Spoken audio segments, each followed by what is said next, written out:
Naawa pa si Gu sa kanya. Napansin ng guro na ang Pildores na ito ay nagpapasok ng sumpa na enerhiya sa katawan ni Tangming, at inutusan ang mga gwardya na pigilan siya. Sinabi ni Guo Xiang na maswerte ang tangke, dahil hindi niya ililigtas ang lalaki, at interesado lang siya sa kanyang mga katangian. Biglang sinubukang salakayin muli ni Tangming si Guo Xiang, ngunit mabilis niyang naiwasan ang pag-atake sa pamamagitan ng pagtaas ng kanyang bilis. Kinuha ni Xiang ang Tang's Bubble at pinisil ito sa kanyang mga kamay. Si Sister Xia ay nagpakita sa larangan ng digmaan at sinabihan si Gu na mag-ingat, dahil si Tang ay umiinom ng sinumpaang tableta. Ang bagong Xiang ay lumingon kay Sister Xia, at naging malinaw na siya ang pumalit sa isinumpa na enerhiya. Inatake ni Xiang si Sister Xia at lumipad siya pabalik ng kaunti. Ang guro ay sumaklolo at tinanong ang dalaga kung ano ang problema at kung hindi niya makayanan si Xiaoyong. Si Tangming ay bumalik sa isang ordinaryong tao at bumagsak sa lupa. Tiniyak ni Sister Xia sa guro na maayos ang lahat at nag-ambala lang siya. Hiniling ng guro sa kanya na maging mas matulungin. Napatingin ang dalaga sa ekspresyon ng lalaki at napansin niyang maayos na siya. Tumakbo ang lalaki patungo kay Sister Xia at binalaan siya na wala si Tangming sa sarili niya at dapat siyang mag-ingat. Hiniling niya sa babae na suriin ang lalaki at tinanong kung ano ang kinuha niya. Sinabi niya na nasa labas na si Tangming. Habang sinasabi ito, si Gu Xiang ay nagtatago sa likod ng kanyang likod ng isang kamay na puno ng sumpa na enerhiya. Akala ng dalaga ay itinulak lang siya ni Gu Xiang palayo. Ngunit ngayon ay tumingin na siya gaya ng dati. Lumapit si Sister Xia sa lalaki at sinabing nanalo siya sa stage na ito at binabati siya sa first place. Nagpasalamat si Xiang kay Sister Xia. Sinabi ng batang babae na siya at ang guro ang bahala kay Tangming, binanggit din na si Mr. Lin ay isang bihasang alchemist at manggagamot. Yumuko si Xiang at hiniling kay Ate Xia na alagaan si Tangming. Napansin ng dalaga na nagbago ang kulay ng mga palad ni Gu at nawala ang sumpa sa kanyang mga palad. Dinadala ng mga lingkod ang hindi gumagalaw na katawan ni Tangming sa isang stretcher mula sa pinangyarihan ng tunggalian. Sa panunood nito, naisip ni Gu Xiang na hindi niya maisip na sa ganitong paraan matatapos ang pagsusulit para sa Tangming. At ang Wish Heron ay kasangkot sa lahat ng ito na napakasama sa kanya. Tila, kailangang mag-alala si Gu Xiang kung paano siya aalisin. Nang masipsip ni Xiang ang isinumpang enerhiya ni Tangming, umalis ito sa kanyang katawan, ngunit naapektuhan din ito ang katawan ni Gu. Buti na lang at napigilan siya ng lalaki. Tila, dapat na natutunan ni Xiang ang higit pa tungkol sa kanyang kakayahang sumipsip ng mga katangiang dumating si Fu Xiang sa patio ng Elder. Tinawag niya itong isang kawili-wiling kapwa, dahil nagawa ni Xiang na maging pinakamahusay na disipulo ng Outer Sect sa loob lamang ng isang buwan. Binigyan ng guro si Xiang ng pagkakataon na pumili ng anumang teknik na gusto niya sa Tibetan Scripture Pavilion. Buong puso at kagalakan si Xiang na nagpasalamat kay Elder Lin, kung isa sa alang-alang na kabisado na ni Gu Xiang ang Sword Intent Technique, nagpa siya ang Panginoon na irekomenda si Xiang bilang isang disipulo, sa Kuya Lei. Siya ang pinakabihasang esprimador sa sekta, kaya inirerekomenda ng guro si Gu na mag-aral sa kanya. Sinabi ni Gu na palagi siyang interesado sa paglikha ng mga tabletas at elixir at gusto niyang mag-aral ng alchemy. Nagulat si Master Lin na tanungin si Xiang kung gusto talaga niyang mag-aral ng alchemy. Naisip ni Xiang na sa ngayon, natututo siya sa simpleng pag-absorb ng mga katangian. Kaya walang sense ang pag-aaral niya ng martial arts. Gayunpaman, ang pag-aaral ng alchemy ay makakatulong sa kanya na mas maunawaan ang likas na katangian ng mga katangian. Malakas na sinabi ni Gu na gusto niyang pag-aralan si Elder Lin. Naisip ni Xiang na kapag mas mataas ang antas ng cultivation na mayroon ng isang tao, mas kaunting mga katangian na may enerhiyang qi ang nabubuo niya. Ibig sabihin, ang mga tabletas at bato ang tanging pinagmumulan ng mga katangian para sa bagong Xiang sa hinaharap. Si Sister Xia at ang galit ay sumigaw na hindi si Gu magpanggap na tanga dahil meron siya na master na ang intensyon ng sword at pupunta sa alchemy na may ganoong data. Kalmado lamang na sumagot si Xiang na noon pa man ay naniniwala na siya na may kakayahan siyang mag-alchemy. Ngayon lang siya nakatagpo ng masasamang guro, ngunit sa pagkakataong ito, ayaw palampasin ng lalaki ang ganoong pagkakataon. Si Sister Xia, muli, ay galit na sumigaw na si Xiang ay nagsasalita ng walang kaparaanan dahil ang mga guro ng outer sect ay hindi man lang nakakita ng kahit isang tableta sa kanilang mga mata, at sinabi ni Xiang na siya ay may talento. Sumagot si Gu na, ayon sa loika na ito, dapat sabihin sa kanya ni Sister Xia kung bakit siya, na master din ang sword technique, ay nakalista bilang isang estudyante ni Master Lin.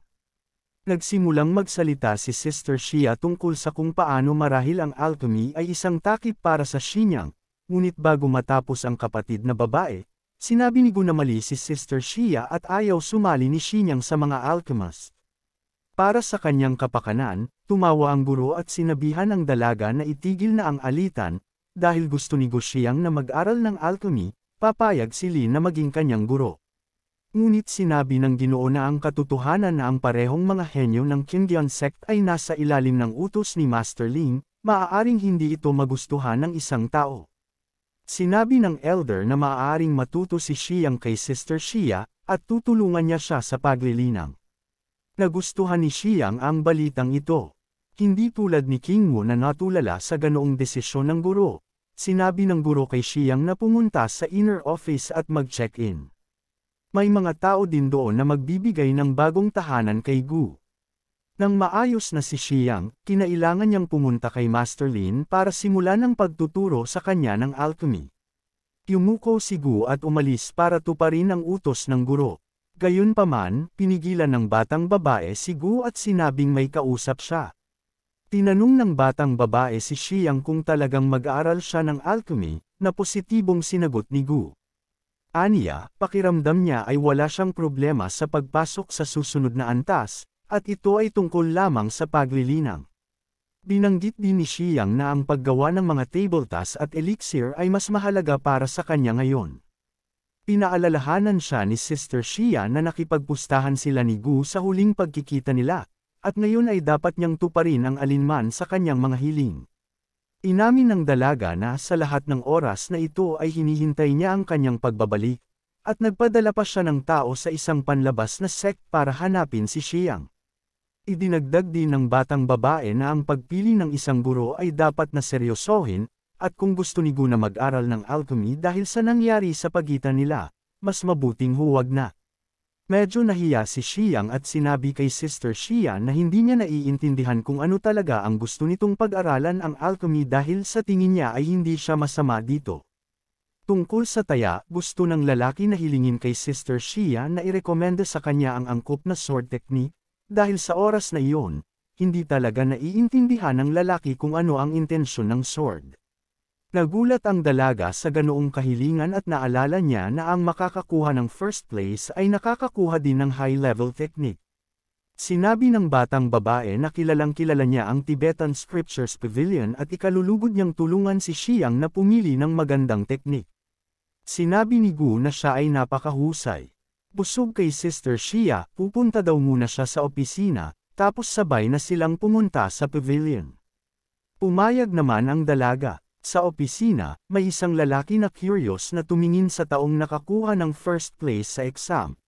Sinabi ni Xiang na siya ay naging isang inner disciple at nais na sumailalim sa kinakailangang pamamaraan. Isang empleyado ng opisina ang nagbigay kay Gu Xiang ng pass at inutusan siyang huwag itong mawala.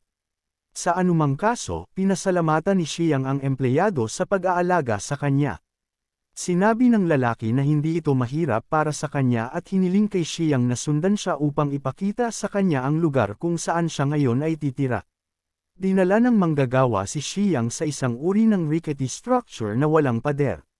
Nakahiga si He at may malapit na balon. Nagulat si Xiang na ang tirahan ng isang outer sect disciple ay mas maganda kaysa sa tirahan ng isang inner sect disciple. Dito, tumugon ang clerk na dahil bago pa lang si Xiang, hindi pa niya alam na ang ganitong pabahay ay isang paraan upang mahikayat ang mga mag-aaral na magtanim, dahil hindi hinahabol ng mga magsasaka ang mga benepisyo ng tao. Bilang tugon dito, sinabi ni Xiang na ang lalaki ay nakahiga ng maayos, ngunit ang lugar na dinala niya kay Guta ay mas parang isang bodega kung saan nakaimbak ang mga feed ng hayop at hindi ang tirahan ng isang inner sect disciple kung saan sinusubukan ng lalaki na ipasa ang lugar na ito. Kung gayon, sino ang nakatira sa lahat ng magagandang, matataas na bahay na nakatayo sa malapit? Sumagot ang clerk na sa inner sect, mayroong isang panuntunan kung saan ang pinakamalakas ay makakakuha ng karapatang pumili ng kanilang sariling tahanan. Kaya't inirekomenda ng lalaki si Xiang na maging isang mabuting bata at manatili kung saan niya ito dinala, na nagpapahiwatig na ang gayong tirahan ay bunga ng katotohanang tumawid si Xiang sa daan patungo sa maling mga tao na nagtanong sa lalaki kung ito ay gawa ni wash iron, kung saan sagot ng empleyado dahil sa hula ni Xiang kung wala siya, walang saysay na magpaliwanag. Idinagdag din ng lalaki na si Kuya Hua ang ika-28 na pinakamalakas sa intersect, at hindi niya kapantay si Gu Xiang. Bilang tugon dito, sumagot si Xiang na may hindi pa rin siya maintindihan. Natahimik si Xiang at tinanong ng clerk si Gu kung ano ang ibig niyang sabihin. Biglang nagalit si Xiang at maraming galame na may itim na enerhiya ang nagsimulang lumabas sa kanyang katawan. Sinabi ni Gu na hindi niya naunawaan kung paano ang ilang ika-28 sa lakas ay nang ahas na kumilos na parang ang buong sect ay pag-aari niya. Natakot ang lalaki sa ganoong puwersa mula kay Xiang. Sinabi ni Gu na nagdesisyon siya na titira siya sa mga silid ni Hua Sharon. Sa oras na ito, si Hua, na nasa kanyang mga silid, ay pinagtatawanan si Gu Xiang, ini-imagine ang kanyang mukha nang malaman niya kung saang silid siya titira. Ang kanyang mga tagapaglingkod ay tumayo at sinabi na ang kanyang guro ay napakatalino at ang kanyang mga pamamaraan ay napakamaparaan. Sinabi ni Hua na maswerte lang si Gu noong huling tinawag siyang brat. Ngunit ngayong pumasok na si Xiang sa intersect, ipapakita ni Shiren sa lalaki ang kanyang tunay na lakas. Biglang, may sumigaw sa ilalim ng mga bintana, na tinawag si Washuran sa kalye. Si Gu Xiang iyon. Sinabi niya na ang mga silid ni Hua ay magiging kanya at hindi na Atreus. Sinimulan ng clerk na hikayatin si Xiang na huminto at nangako pa na bibigyan siya ng ibang pabahay, ngunit matigas siya. Halata na ang manggagawa ay natakot at ayaw makipag-away upang magsimula sa pagitan ng galit ng mga magsasaka. Lumabas si Hua sa Xiang. Sinabi ni Gu na hinahamon niya si Shiren sa isang tunggalian para sa kanyang bahay. Tumawa lang si Hua, sinabing masyadong pinahahalagahan ni Xiang ang kanyang lakas at hindi niya magagawang talunin si Shiren. Walang kabuluhan ang iniisip ni Gu na kung nakuha niya ang unang pwesto sa pagsusulit, ngayon ay pantay na siya sa lahat ng inner sect disciples. Sinabi ni Hua na ang inner disciples ay nagsasanay sa loob ng maraming taon upang maperpekto ang kanilang paglilinang. Hinimok ni Xiang si Hua na huminto sa pagsasalita. Ibinahagi ni Gu na narinig niya na ang patio ni Washuran ay puno ng enerhiya ng Qi, at sa kadahilanang ito, gusto niyang kunin ang kanyang bahay. Galit na galit si Hua. Hindi niya naintindihan kung paano nagpasya si Xiang na makipag-away sa kanya, dahil si Gu ay nasa yugto pa lamang ng pag-unawa sa Qi, habang si Shiren ay nasa level na ng condensed truth. Bilang tugon dito, inilabas ni Xiang ang kanyang espada at sinabi na sa isang pandiwang pagtatalo, hindi pa nakakalayo si Wash Iron sa Gu at inanyayahan siyang lumaban. Bilang tugon, pumayag si Hua, inilabas ang kanyang espada at sinabing ipapakita niya kay Gu Xiang kung paano baybayin ang salitang Dai. Pinaalalahanan ni Gu si Hua na sa huling pagkakataon ay sapat na para sa kanya na gumamit lamang ng isang galaw ng espada upang talunin siya, at umaasa siya na sa pagkakataong ito, magiging iba na ang lahat. Narinig ng clerk ang mga salitang ito at hindi makapaniwala sa kanyang narinig. May nagawa bang talunin si Hua Shiran sa isang galaw ng espada? Nagalit si Hua sa paalala ng aspetong ito ng kanilang huling laban at nangakong wawasakin si Xiang. Idinagdag din ni Hua na ilang taon na niyang sinasanay ang nakakalasing na spring breeze technique, at ipapakita niya kay Xiang kung ano ang tunay na sword technique. Pagkatapos ng mga salitang ito, inatake ni Hua si Xiang sa pamamagitan ng suntok ng 10 peach blossoms. Laking gulat ni Xiang sa kanyang nakita. Tinawag ito ng lalaki na palabas at sinabing ipapakita niya kay Hua ang kanyang espada. Layunin.